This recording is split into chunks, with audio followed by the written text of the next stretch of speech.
Imagine un matin comme les autres. Tu ouvres les yeux, tu prends ton café et tu consultes ton compte en banque. Mais là, ce que tu découvres dépasse l'entendement. Ton solde affiche plus de 1000 milliards de dollars. Pas 1 million, pas 1 milliard, 1000 milliards. Une somme si gigantesque qu'aucun mot n'arrive vraiment à la décrire.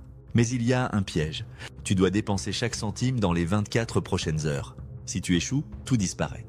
Pas un seul dollar ne restera. Tu crois peut-être que ce sera facile. Pourtant, tu vas vite réaliser que brûler 1000 milliards en une seule journée est une mission impossible. Tu commences par le plus évident. Direction la concession de voitures exotiques la plus proche. Tu pointes du doigt une Lamborghini, une Ferrari et une McLaren. En fait, pourquoi choisir? Tu signes pour tout le stock. Les clés s'empilent dans tes poches et tu ressors avec un garage de rêve d'une valeur de 12 millions de dollars. Tu souris, mais tu te rends compte que 12 millions face à 1000 milliards, ce n'est rien. C'est comme si un citoyen moyen achetait une baguette de pain. Même si tu achetais une concession entière chaque seconde, il t'en resterait encore des montagnes. Alors tu comprends, il faut voir plus grand, beaucoup plus grand. Tu engages 100 chasseurs de fortune, dont la seule mission est de trouver les yachts les plus chers de la planète. Tu leur promets 1 million chacun en prime. Résultat, 40 milliards dépensés en un claquement de doigts. Ensuite, tu rajoutes un caprice monumental. Le plus grand paquebot jamais construit. 2 milliards rien que pour le navire. Et les billets de tous les passagers et une Rolex offerte à chaque invité. Sur le pont supérieur, tu aménages un terrain de basket et tu achètes toutes les équipes de la NBA, la Ligue de basketball américaine, pour un tournoi privé digne des Jeux Olympiques. Et parce que la fête ne fait que commencer, tu invites les plus grandes célébrités de la musique mondiale. Beyoncé, Snoop Dogg, Katy Perry et Justin Bieber. Après leur concert privé, tu les remercies en leur offrant un voyage orbital autour de la Terre. Une fusée flambant neuve de la société SpaceX les transporte jusqu'à la Station spatiale internationale pour 55 millions de dollars par passager. Pendant ce temps, toi tu te rends compte que tu es encore loin d'avoir tout dépensé.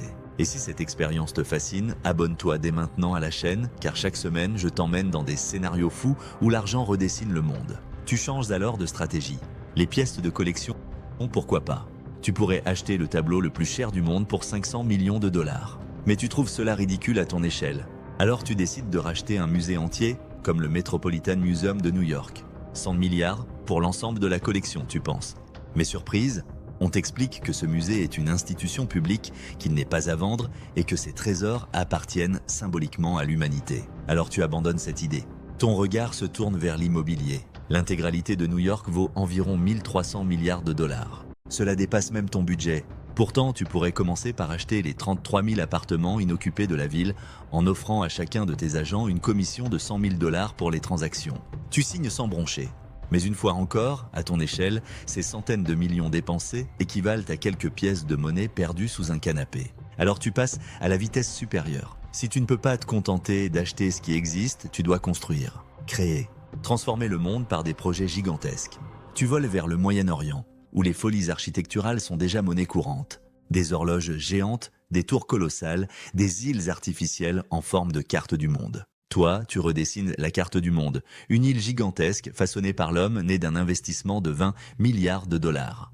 Tu y ajoutes des monuments extravagants, des tours de verre et d'acier, des stades et des infrastructures. Les budgets explosent à coups de dizaines, puis de centaines de milliards. Et tu réalises que tu pourrais en racheter la plupart, d'un seul clic. À ce stade, une idée démente germe dans ton esprit. Pourquoi se contenter de bâtiments quand tu pourrais t'offrir un pays entier? Certains petits États, comme le Liechtenstein, s'étaient déjà amusés à se louer symboliquement pour quelques dizaines de milliers de dollars la nuit. Mais cela ne t'intéresse pas. Toi, tu vises plus grand, plus stratégique. Tu choisis le Groenland, la plus grande île du monde. Ses ressources minières valent environ 200 milliards de dollars. Parfait. Tu proposes de signer le chèque, mais les autorités répondent que ce territoire n'est pas à vendre. Alors, tu t'énerves. Tu mobilises 50 milliards pour constituer une armée privée, avec des milliers de soldats, des avions de chasse et des sous-marins nucléaires. La pression monte et soudain, tout devient négociable. Si toi aussi tu veux continuer ce voyage, pense à liker la vidéo et à activer la cloche. Tu n'imagines pas à quel point ça aide la chaîne à grandir. Mais à ce niveau de richesse, impossible de passer inaperçu. Tes dépenses colossales attirent l'attention des gouvernements et des services secrets. Alors tu achètes leur silence. Tu investis plusieurs milliards pour contrôler les campagnes politiques, sponsoriser des candidats et même t'offrir l'allégeance de sénateurs et de députés. Pour quelques milliards de plus, c'est toute la classe politique américaine qui travaille désormais pour toi. Mais là encore, tu te heurtes à une vérité brutale. L'argent ne peut pas tout acheter. Il ne peut pas forcer l'opinion publique, ni imposer une aura charismatique. Alors tu passes au niveau supérieur, tu prends le contrôle des médias, télévision, journaux, magazines, plateformes numériques. Tu détiens la voix qui raconte le monde. Et du jour au lendemain, la culture se plie à ta volonté. Mais malgré tout cela, tu sens que l'hostilité monte. Pour calmer la colère, tu dégaines l'arme la plus efficace, la philanthropie.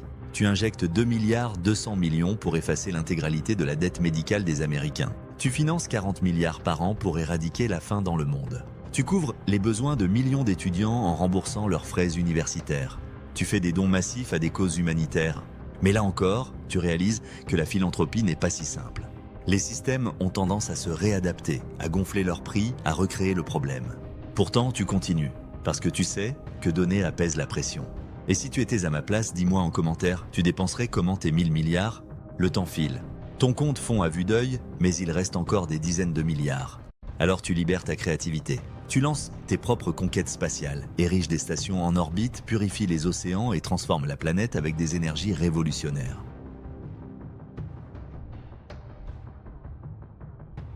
« 1000 milliards ouvrent les portes d'un monde nouveau, mais 24 heures, c'est à peine un battement d'ailes face à l'éternité nécessaire pour tout transformer. »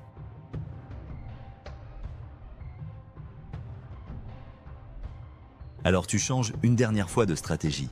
Tu mets ce qu'il reste dans une fondation, un trust blindé, inattaquable. Et tu achètes la seule ressource qui t'échappe encore, le temps. Car au fond, tu l'as compris, le vrai luxe n'est pas une voiture, ni un yacht, ni un pays. Le vrai luxe, c'est de pouvoir décider demain. Abonne-toi maintenant, car la prochaine vidéo t'emmènera encore plus loin, au cœur des scénarios les plus fous où l'argent réinvente la planète.